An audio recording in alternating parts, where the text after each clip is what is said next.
Bien, este es el cuarto encuentro en torno al Día del Libro de la Unidad de Vocación Artística USACH. Bienvenidas y bienvenidos. En esta última sesión nos vamos a dedicar a leer a un autor que tuvo algo... Esta es la última sesión en que vamos a leer a un autor que tuvo alguna vez alguna impronta en la vida u obra de Luis Sepúlveda. Escritor al que hemos dedicado este ciclo considerando que este mes de abril se cumplió un año de su partida. En esta oportunidad nos abocaremos al poeta Pablo de Roca, a quien Sepúlveda conoció en su adolescencia, cuando se asomaba a las letras y gozó de su amistad en la década de los 60. Recordemos que Pablo de Roca murió en el año 1968. Aprovecharemos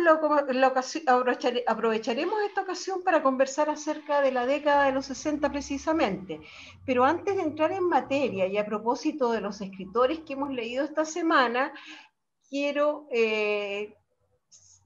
leer una breve y aclaratoria cita de Luis Sepúlveda en una de sus últimas entrevistas, otorgada precisamente en el año 2019, o sea, un año antes de su muerte. Dice: he sentido y siento profunda admiración por muchas escritoras y escritores, pero nunca he dejado que esa admiración se convierta en influencia. Eso, para que tengamos en cuenta, digamos, cuando escuchamos todos estos escritores, ¿no? Bueno, y vamos a conocer ahora la lectura de Genio y Figura, del poema Genio y Figura de Pablo de Roca, por parte del profesor Mario Gatica, director de Teatro USACH. Profesor, no sé si usted tiene algo que decir mientras la conversación. Sí. Me gustaría, digamos, dar algunas luces de lo que vamos a ver. Considerando que Luis mencionaba, él decía que la magia era de la realidad, había que ver lo mágico de la realidad. Y tomando ese término, nosotros hicimos una cápsula donde situamos lo que en el momento aquel suponemos que ocurrió, donde estaba el joven Luis escuchando a De Roca cómo hacía una ponencia en la universidad. Y a partir de ahí empezamos a hacer esta gran, diríamos, cruzada, descubriendo lo que Luis significó el encuentro con Roca, con la década de los 60 y el periodo 68.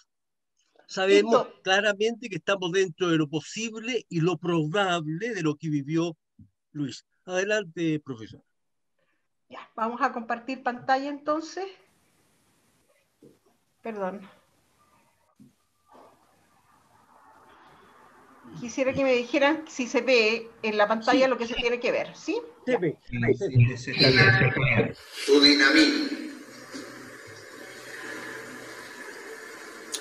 En este juego donde está la ficción y la historia, De la realidad, escuchando a Pablo de Roca, me imagino al joven Luis Sepúlveda siendo parte de todos esos jóvenes universitarios de la Universidad de Chile que en la década de los 60 escuchaban a Pablo de Roca en Valparaíso. Me lo imagino porque Luis menciona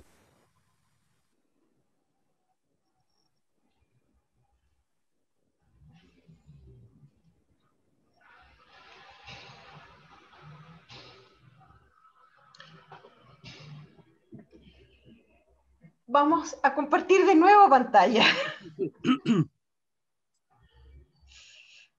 no hay problema. Para nosotros fue muy interesante abordar a Luis Sepúlveda porque para muchos, y me sumo, poco sabía de él. Y el enterarnos de la existencia de poetas y escritores que, de una u otra manera, frente a la distancia, porque él estaba en Europa, cuando uno empieza a leer sus libros, lo vigentes que son y lo actuales, y después lo haremos en qué medida yo relaciono esa contingencia actualizada en sus escritos.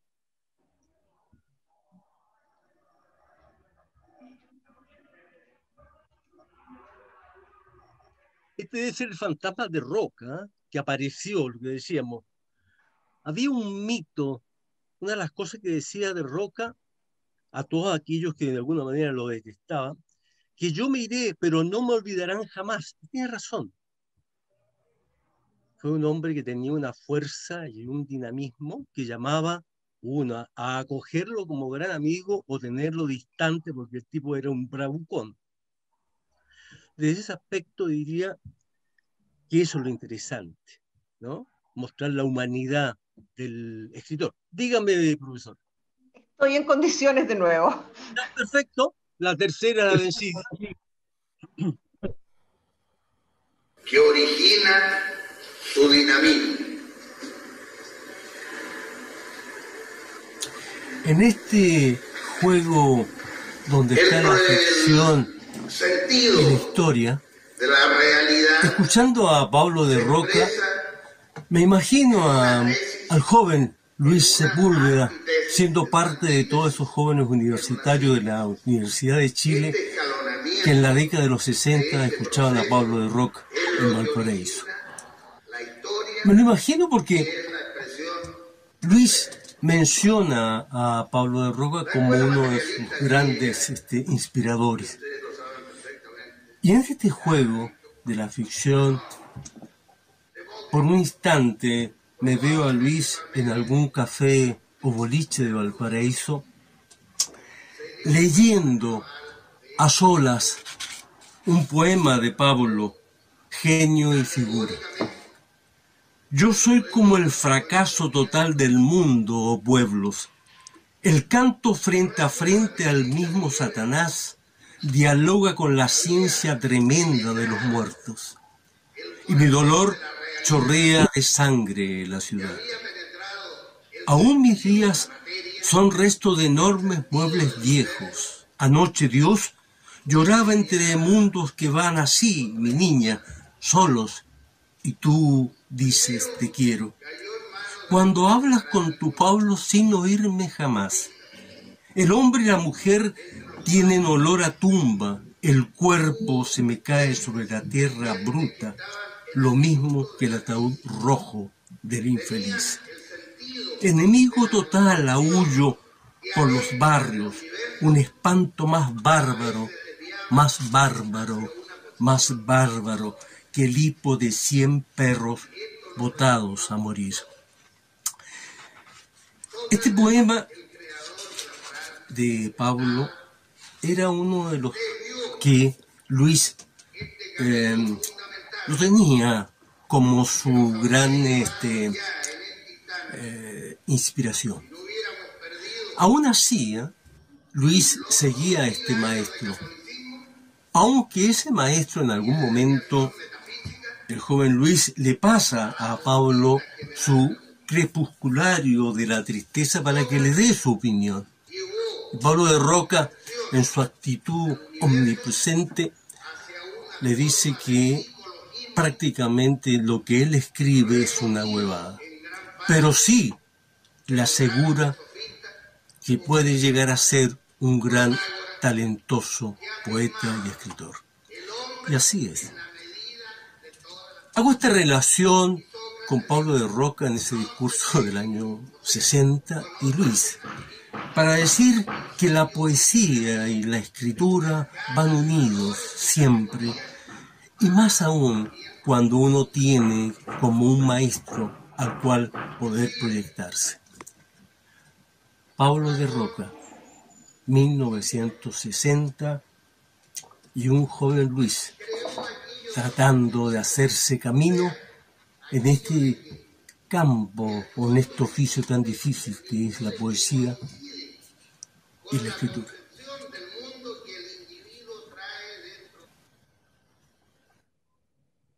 Bien. Bueno, ese es el poema de Roca, Genio y Figura, entendiendo que genio y figura pertenece al famoso refrán que dice genio y figura hasta la sepultura.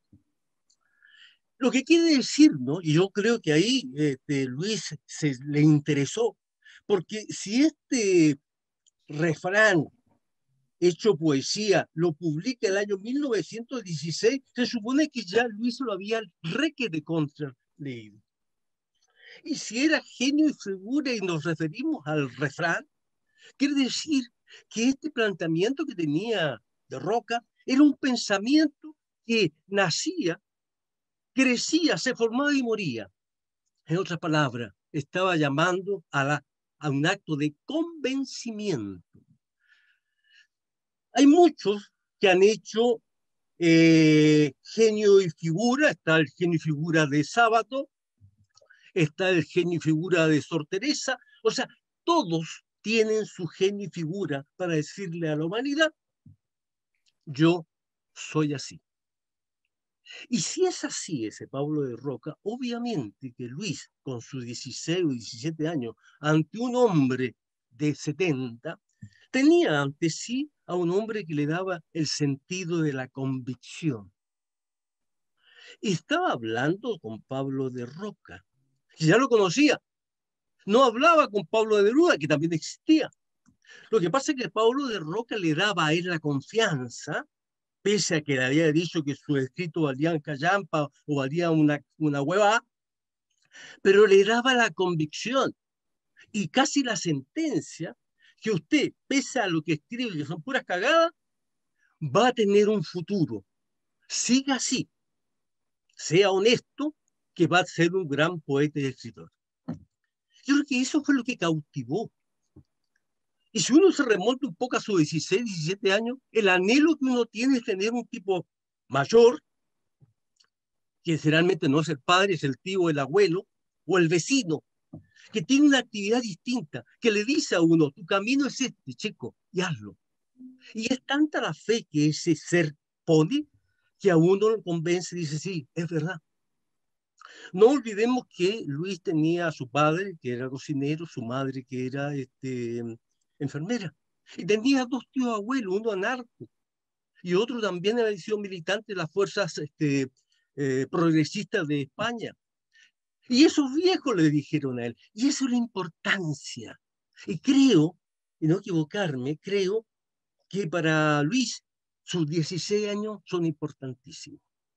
Ahora, volviendo a De Roca y en su genio y figura, lo que escucharon ustedes, si estuviera Roca acá presente, capaz que me putea, porque hubiese dicho: mi poesía no es así, mi poesía no se clama, no es melosa, mi poesía es aguerrida. Y voy a hacer una lectura de lo que yo considero que sí, Pablo de Roca me podría decir: lo felicito, Mario, tiene un buen futuro.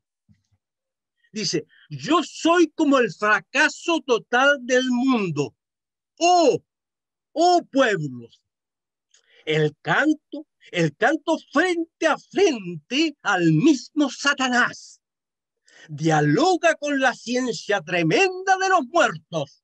Y mi dolor chorrea de sangre en la ciudad. Aún mis días son resto de enormes muebles viejos.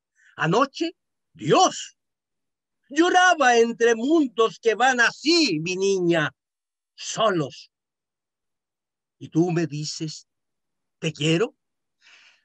Creo que de esa manera Pablo se hubiese acercado y me dice: vas por buen camino. Porque si escuchamos a Pablo, nos damos cuenta que el hombre, y él, el padre violento de la poesía chilena. Por lo tanto, su poesía y su fuerza era tremenda. Profesor, Entonces, dígame. no, me llama la atención, ¿por qué usted al grabarlo, usa un tono a sabiendas que no es el tono que le habría gustado al poeta, y después nos hace esta declamación con toda esa fuerza? O sea, porque aunque usted, aunque usted no lo hubiese hecho, nosotros sabíamos que usted podía hacerlo en cualquier tono, pero ¿por qué elige ese tono más suave en la primera interpretación? Mira, debo confiar, ya que somos pocos y estamos en familia, que cuando elegí a Pablo de Roca, en algún momento dije: ¿cómo lo hago? cómo soy contrapunto.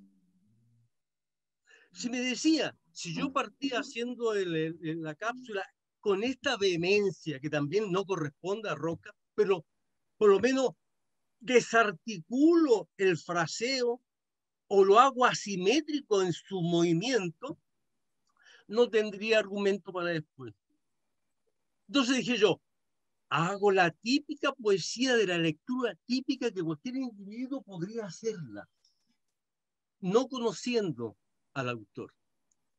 Desde el momento que hago la cápsula a la ficha y escuchando 1000 veces a De Roca, me doy cuenta de que lo correcto es la asimetría y no la cosa melosa que hice. Por un error que uno siempre cree que la poesía tiene que ser melosa. No, hay escritores. Y voy a hacer un pequeño alcance, por favor, para que vean ustedes que De Roca está influenciado por otro grande. Y ese grande, y él lo admiraba mucho, era Rimbaud. Rimbaud. Y yo voy a leerle algo de Rimbaud y usted me va a decir si no es De Roca. Dice así: una temporada en el infierno. Dice, en otro tiempo, si mal no recuerdo, mi vida era un festín en el que se abrían todos los corazones y en el que se derramaban todos los vinos. Una noche sentía la belleza en mis rodillas, la hallé amarga y la injurié. Se dan cuenta que si tomamos a De Roca y leemos a Neruda, Neruda tiene un canto meloso, romántico, clásico, poesía y metáforas maravillosas. De Roca es lo contrario, es lo adverso. Hay una situación bastante interesante. Cuando De Roca descubre a Pablo Neruda y Neruda descubre a De Roca, ese encuentro fue terrible. Porque mientras, y él lo describe, es decir, mientras Pablo Neruda pedía leche más leche y gaseosa, yo lo que tomaba eran pipeño, buen vino. Y le dije, tómate un buen vino y buen pipeño. ¿Para qué estáis tomando cuestiones de mujercita? O sea, ya con ese ámbito, desde el punto de vista gastronómico, te estabas diciendo que ya en términos, digamos, sibarita de los gustos personales, ya había una gran diferencia. Bien, continuando.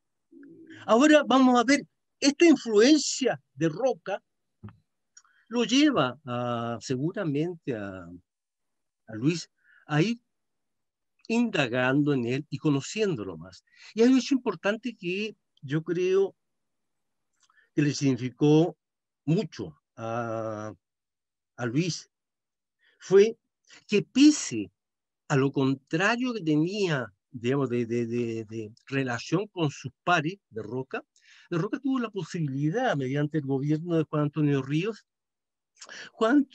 digamos, que fue el único tipo de poder que escuchó y supo que Pablo de Roca era un buen representante de la literatura chilena. Y él hizo toda una movida y le dio la posibilidad de que recorría toda Latinoamérica juntando en un gran encuentro poético. Y eso yo creo que para uno, joven, ve que el viejo, si logra eso, es porque hay algo importante. Entonces, eso es un comentario aparte que hago yo en relación con el presidente Ríos. Ahora, situándonos en Luis, pensemos lo siguiente. Los llevo a que nos remontemos del año 60-63. Nosotros con 16, 14 años que vivimos en provincia y llegamos a Santiago. Y en Santiago pasa todo. Hay un movimiento social, hay un movimiento estudiantil increíble. Sabíamos, y él como aspirante a la poesía y a la escritura, él sabía perfectamente que en el Bosco, ahí en Alameda, se juntaban todos los poetas y escritores. Él sabía que en La Piojera se juntaban otros y tantos. O sea, había un movimiento cultural impresionante. uno se topaba con el escritor y el pintor, y eso alimentaba mucho. Entonces, a partir de ahí, con su, digamos, con su necesidad de aprender, de captar, de darse cuenta de lo que pasaba, se dio cuenta que este Santiago de Chile se producía un movimiento cultural sumamente importante. Fueron las revueltas estudiantiles. No nos olvidemos que ese periodo 60-70 a nivel mundial fue el único momento que diríamos que surge el renacimiento y el romanticismo con toda su fuerza en el siglo XX, perdón, siglo XIX. Porque teníamos todo lo que estaba pasando con el movimiento francés en el mayo de 68, que a su vez los franceses cumplían los 100 años de la Comuna de París. Y se volvía la réplica acá en Chile en términos que se producían las grandes transformaciones. No olvidemos que la Universidad Católica y la Universidad de Chile es la gran transformación universitaria. Entonces, todo eso inquieta. Todo eso inquieta. Y eso lleva también a pensar que aparece la conciencia ideológica. Por eso los escritos de una u otra manera de Sepúlveda están relacionados con el contexto en que se da. Profesor, tengo algunas fotos de Santiago de los Por favor. 60. Ya, no le escuchaba, profesora. Yo, claro, es que no había puesto el micrófono, así que Ya, era normal sí, que no me escuchara. tengo algunas fotos de del Santiago de los 60. Recordamos que por esos años Luis Sepúlveda era estudiante del Instituto Nacional, no, él estudió en otro lado.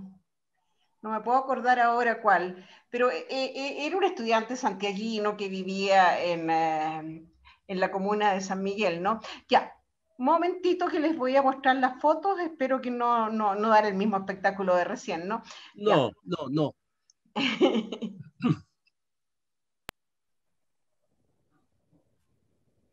Mira, esa foto justamente aquí, Alameda con Matucana. ¿Alameda con Matucana? Sí, aquí está la universidad. A este lado de acá estaría la entrada por Ecuador. Ese edificio. Estamos en una muy buena parte. Espérate, que ahora lo vamos a hacer correr otras más. Ahí estamos en el centro de Santiago. Exacto. Esa es la calle Bandera. Y ahí está el Bosco. El famoso Bosco. Cállense, para que vean ustedes que los años pasan y seguimos igual. En ese periodo ya teníamos problemas de locomoción y hoy sigue igual el mismo problema. Eso es importante. Bueno, y ahí teníamos las manifestaciones, es que en ese tiempo los estudiantes se manifestaban con corbata, a lo mejor pasó muy rápido, pero bueno, era para entregarles un pequeño vistazo. Y, profesores, yo creo que las fotos son muy acertadas, porque ahí hay dos elementos importantes. Primero, el secundario de esa época, porque esos alumnos que van con corbata son todos alumnos de secundaria. No, son alumnos de la USACH, profesor. Es una manifestación de universitarios. Ya, claro, de acuerdo. Quiero decir que el movimiento secundario y el universitario, de ahí viene los secundarios y los universitarios. Quiero decir que el estudiantado de tanto la secundaria como el universitario tenía una fuerza impresionante en el Estado. Lo que ellos provocaban avecinaban los cambios que venían de nuevo a producirse, a tal punto que podríamos decir perfectamente que si la FES, su fuerza política tenía cierta tendencia, inmediatamente cachábamos que el próximo presidente podía ser de esa línea.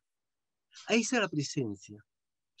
Por eso la gran ausencia de hoy, que aún mantenemos estudiantes universitarios completamente atomizados.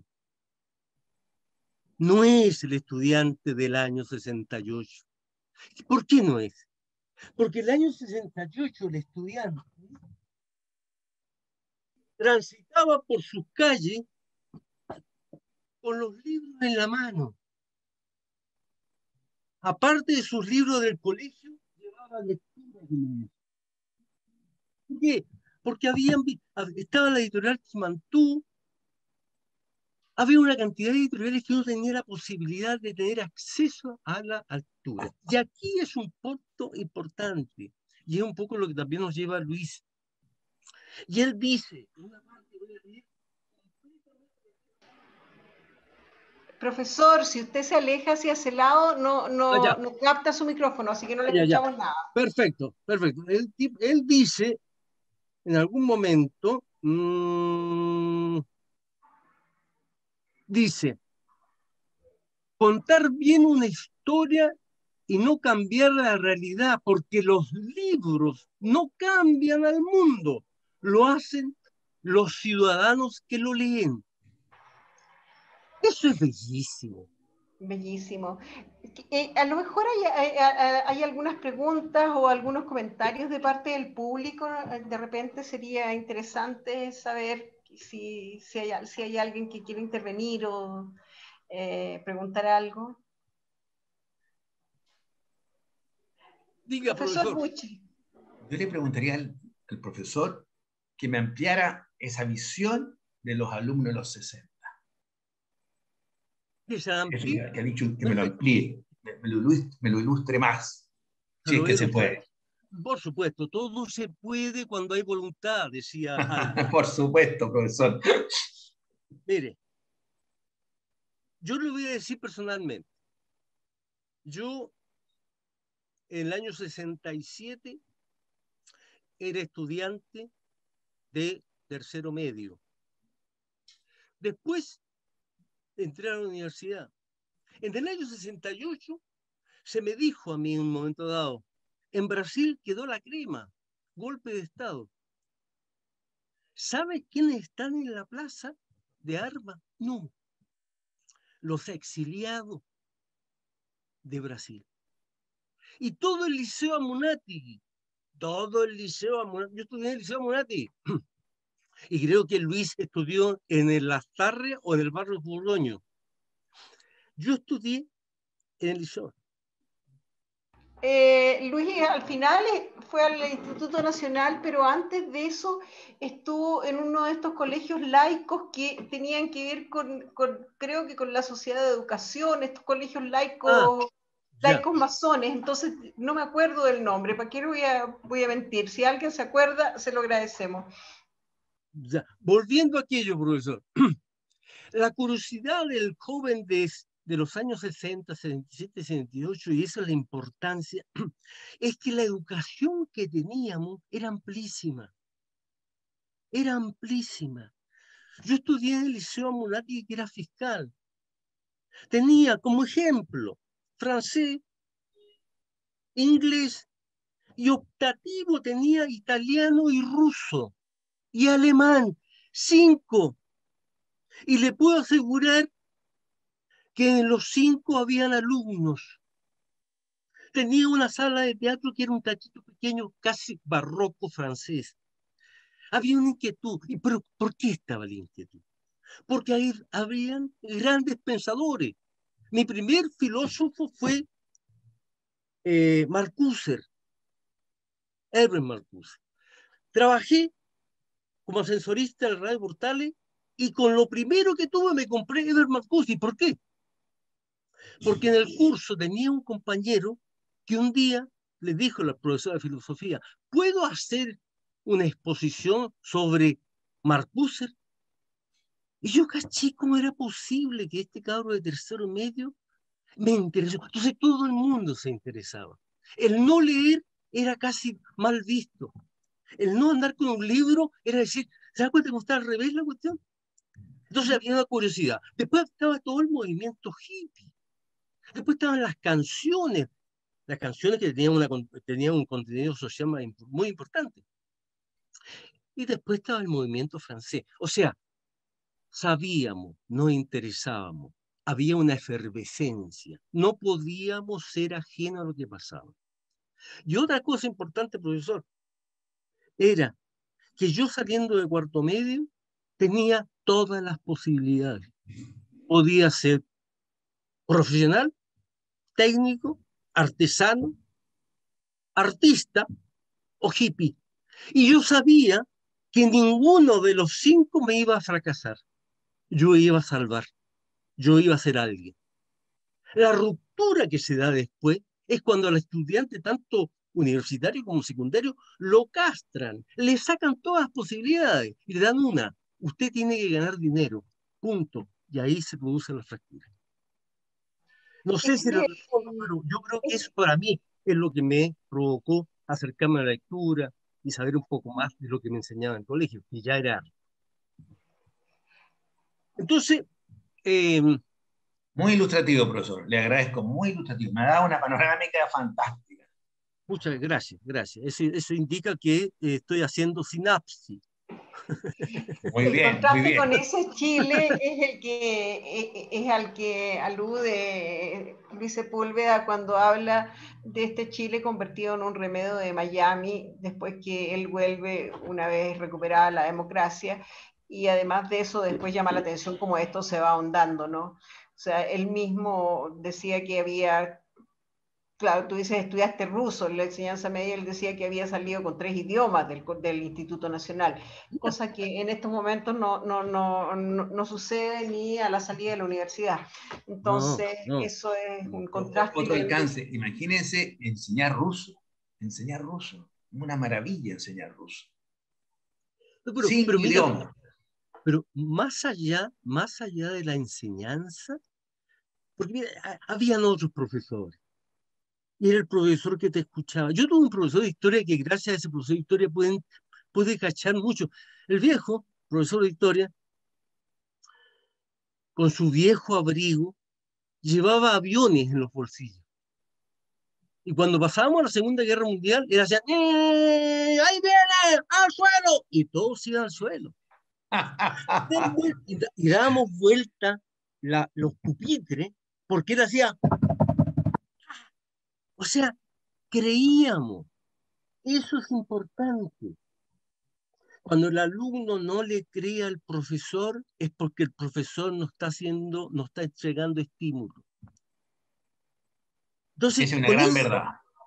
con eso tú tendrías la posibilidad de puta, hacer mi cosa. Volviendo a Alicia, que el tiempo se nos va volando, creo que una de las grandes cosas que le provocaron como personajes influyentes, por ejemplo, tenemos con lo que leía la primera más, el Oloane. Yo creo que Oloane para él fue importante porque descubrió todo lo que era el sur, la belleza, eh, la libertad que le daban todo, las aves, los peces, el sentido de la libertad y de la naturaleza. Por eso, en su libro, eh, Profesor, cada vez que usted está me hablando, voy. ¿no? Ah, Y ya, mira para el otro lado, no lo escuchamos, entonces ya. perdimos todo un hilo. No, no, no. Bueno, Eh, ¿Nos falta mucho? BTR. No, BTR me quiere boicotear la Sí, charla. sí, yo creo que antes de que BTR nos pille, deberíamos tratar de, o sea, a lo mejor sería bueno que volviéramos a lo nuestro antes de que BTR nos corte No, no, abruptamente, porque si no va a ser horrible. no, voy a hacer dos cosas.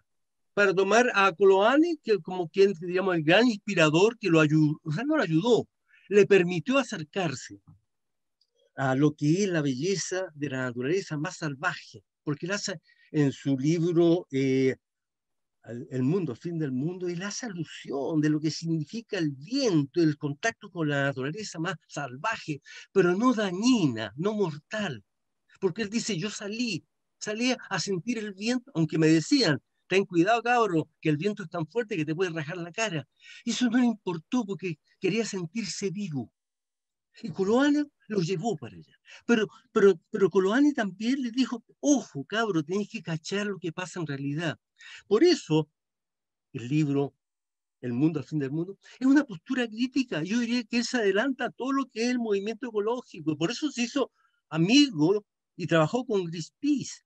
¿Y el tipo se la farrió? No, el tipo trabajó con todo, porque no fue un pretexto para que eso lo llevara a más fama.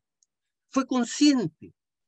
Y ahí fue esa conciencia ideológica de lo que estaba pasando en el sur austral, estaba Roca. Y después cuando escribe el libro El viejo que leía novelas de amor, que está dedicada a dos grandes dirigentes de la selva, de los Shuar, que la gente le decía que eran los jíbaros, el tipo también se vio, sacó, desnudó lo que estaba significando los grandes asesinatos, la humillación que vivían estos pueblos. O sea, termino diciendo que Coloane le permite a él la libertad de descubrir el universo, pero con sus defectos, que él también lo escribe y lo denuncia. Y Roca le da la convicción, le da el derecho de ser crítico, audaz y revolucionario en su planteamiento, y no dudar jamás, y no ser complaciente con nadie. Si a usted no le gusta lo que yo hablo, váyase.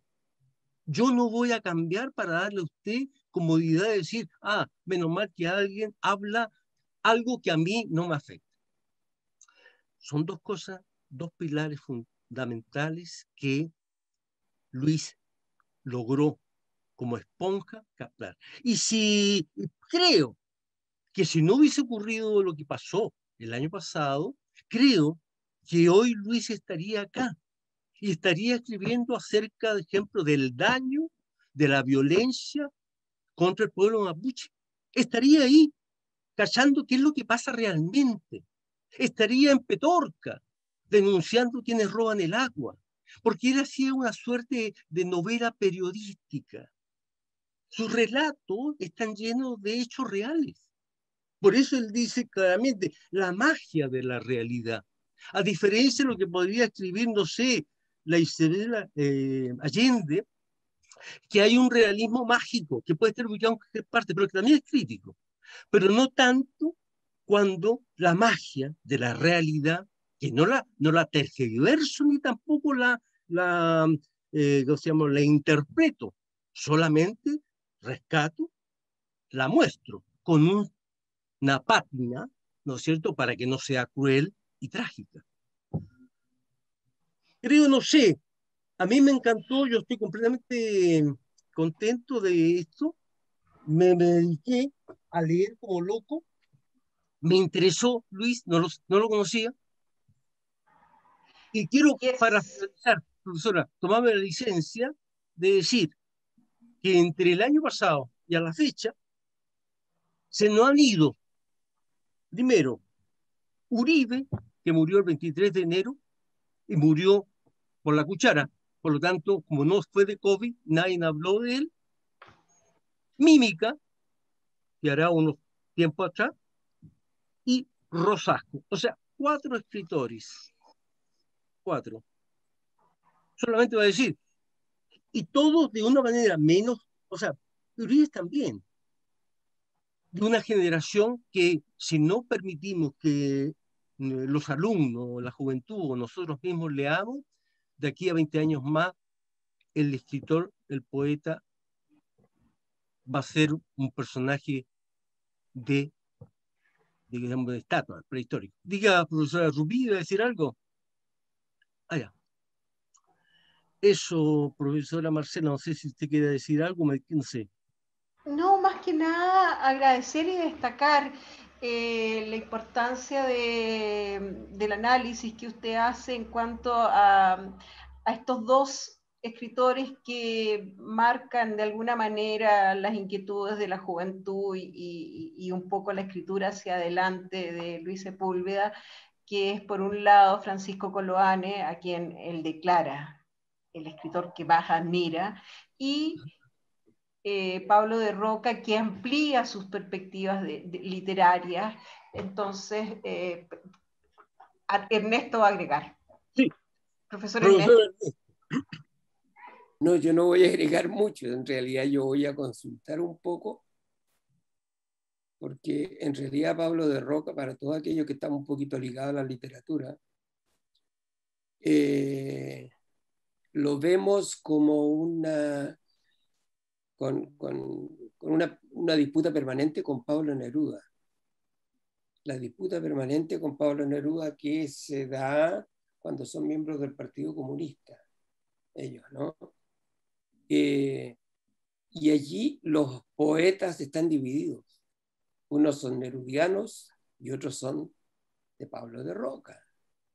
Ahora, lo importante sería saber qué fue lo que ocurrió que se haya provocado esa situación, y es que Pablo de Roca publicó una crítica muy ácida a Neruda y lo llama plagiador, mitificador de los trabajadores, etcétera, etcétera. Lo clasificó incluso de falso artista y militante. Y esto fue un rechazo grande de parte de Pablo Neruda. Trató hasta de burgués en algún momento. ¿Perdón?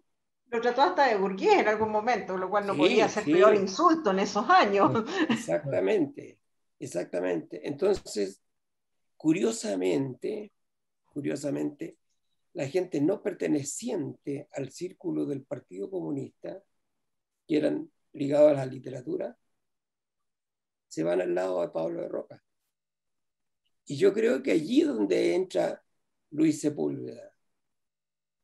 Porque resulta que la gente del GAP, que era la militancia que tuvo Luis Sepúlveda, él sin ser comunista, él era socialista, la gente del GAP no eran comunistas, los primeros GAPistas, los primeros hombres del GAP no eran comunistas. Primero fueron los miristas y después fueron los socialistas, ¿no? Claro, entonces, Sepúlveda fue allí comunista porque Sepúlveda es de padre comunista, abuelo anarquista, y pasó por el Partido Comunista en su juventud. Fue becado a una universidad moscovita, no le gustó lo que vio ahí, se volvió antes de terminar el curso, y después de eso lo expulsaron, o sea, salió, eso no está claro, si salió, se fue o lo echaron del Partido Comunista, y después se va al Partido Socialista, pero se va a una facción bien especial, fíjate, que son los helenos. Sí, los helenos. Que son los del ELN, que es el Ejército de Liberación Nacional, que se va después a Bolivia, o sea, no tienen nada que ver con los helenos griegos, ¿no? No, sí sabemos cuáles son. Sí sabemos cuáles son. Y ellos, en realidad, y allí uno encuentra mucha gente ligada a la literatura que son Pablo Roquista, diría yo, más que nerudianos, ¿no? Más porque en realidad Neruda lo consideraban, le tenían un distanciamiento muy grande por la actitud que tenía Neruda. Era un gallo bastante especial, era un tipo muy, muy especial, que mantenía incluso una cierta distancia con la gente, no era tan amigo de la gente como se le ha levantado, ¿no? Y él tenía también un pedestal, él se sentía como en un pedestal muy grande. Entonces era bastante crítico para un pueblo que yo creo que lo que quiere es adorar gente, tener sus ídolos, etcétera, etcétera. Entonces se producía un alejamiento. Y Pablo de Roca, por eso que se pone pesado en su libro, que creo que lo publica por el año 55, por ahí, ¿no? Sí. Mira, a mí me tocó ver una entrevista a Sepúlveda donde le preguntan precisamente por este tema, porque él hace amistad con De Roca. Entonces, y Sepúlveda dice que De Roca ya a esas alturas, en los años 60, ya no le importaba la cuestión, que nunca le habló de Neruda siquiera. Y claro, que como poeta ya lo valoraba, o sea, ya lo había superado, pero el mito quedó, ¿no es cierto? Y quedó fuerte hasta el día de hoy.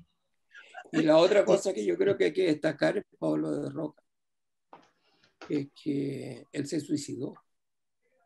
Él se suicidó el año 68, cuando tenía como 70 años, 74, 73 años, ¿no? Él se suicidó el 10 de septiembre del 68, y el hijo se había pegado un tiro unos cuantos años antes, su hijo Carlos, que también fue un gran poeta.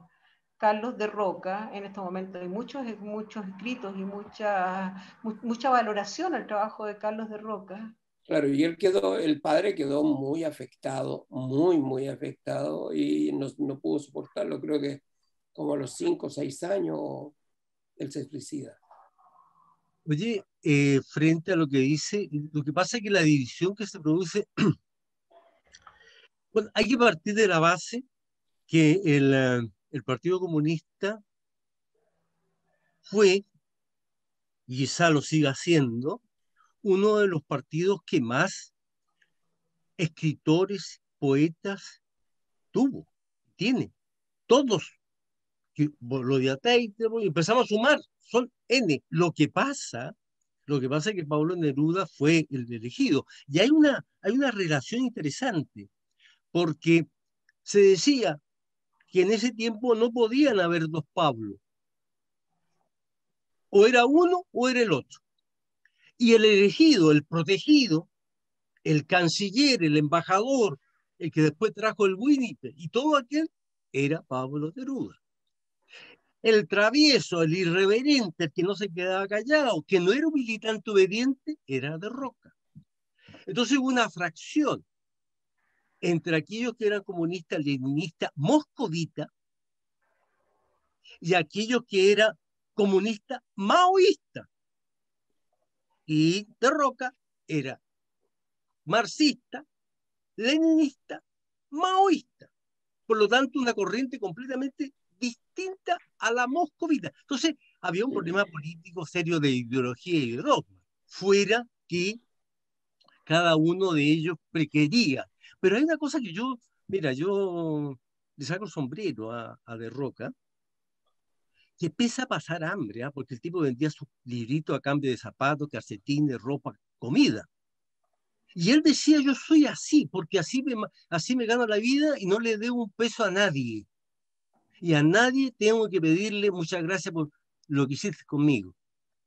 Y eso le daba el derecho a pararse bien y con la frente amplia de no causarle a nadie problemas, solamente que él mismo se causaba el problema. Entonces, no peleó mucho con respecto a que si yo sea o no sea el elegido. Y con respecto a la muerte, al suicidio, Bolaño dice algo con respecto a eso mismo, y dice que son pocos los autores, ¿eh? Que son pocos los autores que aspiran a ser inmortales, pocos, porque saben que no lo conocen. Yo no puedo, si soy escritor, puedo aspirar a ser inmortal, no lo puedo decir, ni tampoco pensar, porque ¿qué me transforma en inmortal y alguien que me mantiene vivo? ¿Entiendes? Entonces la muerte es un mecanismo para ser inmortal. Cambiemos de plan. Si Carlito Gardel no se hubiese muerto, ¿sería el Carlito Gardel que hoy recordamos? Quizás no. Pero yo creo que la muerte, lo trágico, ayuda en parte a que esa imagen quede como un personaje inmortal. Es una opinión muy personal. Sí, sí, y es un tema sobre el que podríamos conversar muy latamente. Y ya nos estamos pasando en la hora, estamos abusando un poco del tiempo de nuestros asistentes, así que yo creo que llegó la hora de despedirnos. Muchísimas gracias. Yo también. Todos cordialmente invitados para mañana, en que vamos a tener con nosotros, además de mostrar un trabajo muy interesante que hizo la profesora Ruy García, vamos a tener con nosotros a Víctor Hugo de la Fuente, quien es director del Le Monde Diplomatique Chile y amigo personal de Luis Sepúlveda. Además de eso, vamos a traer un pequeño saludito de la escritora Pía Barro. Entonces, por favor, será un tremendo gusto recibirlos mañana. Y no sé si quieres agregar algo, Mario. No, mira, primero, uno siempre agradece el hecho de la audiencia. Es decir, el hablar solo es bueno, pero tendría que ser frente al espejo para tener a alguien que yo sepa que me está mirando. Entonces, saber que contamos con estos colegas interesados por lo que íbamos a exponer, para mí me llena de contento. Y creo que a los dos, Marcela, también eso nos hace estar contentos porque hemos cumplido con nuestro objetivo. Yo creo que nuestro propósito era esto. ¿Entendés? Y creo que yo me siento que se logró. Y yo estoy muy agradecido por eso. Bien. Chao y muchas gracias. ¿Por qué? Pues, que estén muy bien. Muchas gracias. Lo único que quería decir yo una cosa. Diga. Yo quería plantear qué posibilidad hay de convocar más gente, más asistente a este homenaje para mañana. En eso estamos. Perfecto. ¿Y de qué manera podemos ayudar a que sea así? Bueno. No que dejarles la pega a ustedes solamente. No, por favor, te pido que reenvíes y entusiasmes a tus alumnos y a tu gente, porque es lo que yo voy a hacer por mi parte. Perfecto. Y que le pedimos que lo haga el profe Enio, el profe Mario, la profe Marta, que tiene grandes masas detrás, la profe Ruby, Jaime, y a nuestros invitados también, Leonora. Bueno, perfecto, y que nos nunca despedimos. la conocimos. Bueno, no, pero... Nunca lo conocimos, pero tiene mano. Tiene mano la Leonora. Oye, bien. Hay que hacer una investigación exhaustiva. Bueno, pero lo importante, debe ser seguramente alguna universitaria o pariente de alguien. Pero no importa, yo creo que estos fantasmas permitieron también verse acompañados. Gracias, fantasmas. No podemos, o sea, tengo que hacer un trabajito con la profe Ruby aprovechando la reunión, así que en vez de irme y cerrarles la puerta, les voy a pedir que salgan. Ah, ya, perfecto. Así nos vamos al tiro ya. Chao, que les vaya bien en el trabajo. Gracias.